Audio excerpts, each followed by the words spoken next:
just things I hear from people who were able to get out of Mariupol, it's worse than any horror movie that I've ever heard of. A Central Ohio student who grew up in Ukraine speaks out about the war. Thanks for joining us for NBC4 at 6. I'm AUDREY HASSON. We'll hear more from that student shortly in a live report. But first, Ukrainian President Volodymyr Zelensky is calling the Russian invasion into his country a genocide. NBC4 Washington correspondent Raquel Martin reports. This is genocide. Sunday on CBS's Face the Nation, the president of Ukraine said Russian President Vladimir Putin is out to destroy his country. Elimination of the whole nation and the people.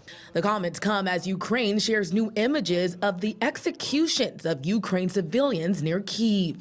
Zelensky says despite Russia's recent withdrawal of troops in the area, the violence is building up in other parts of the country. He says the U.S. and NATO allies must do more to ensure Ukraine's sovereignty. Because if tomorrow the war starts again and only sanctions will be introduced, well, that's about nothing. The White House and NATO allies have stopped short of outlining what specific steps will be taken if Russia continues to attack civilians.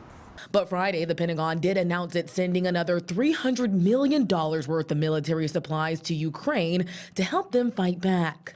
Right now, Russia is building its forces up in the northern and eastern region of Ukraine. They may be regrouping. On NBC's Meet the Press, Secretary of State Antony Blinken said he believes Russia isn't backing down. They may be focusing on the east, but let's keep in mind they still have the ability to wreak massive death and destruction, including in places like Kyiv with air power and missiles. We're focused on what they're doing, not what they're saying. Zelensky says he's keeping the door open to peace talks. If we don't want hundreds of thousands, millions to die. But says he wants a 100% withdrawal of Russian troops from Ukraine. In Washington, Raquel Martin.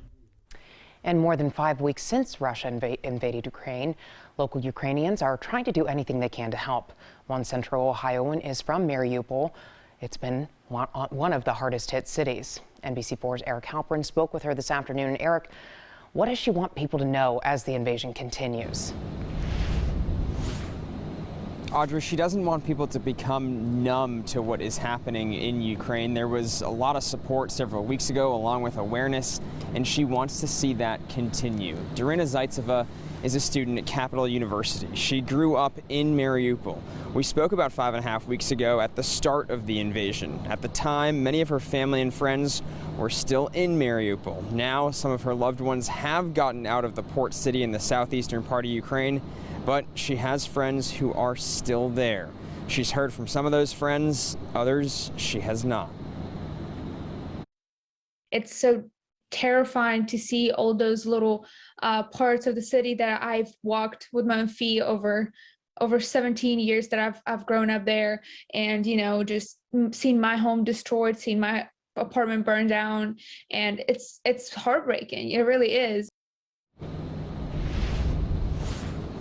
Zaitseva has helped out with some relief efforts here in Central Ohio, how she wants to see the community continue to support.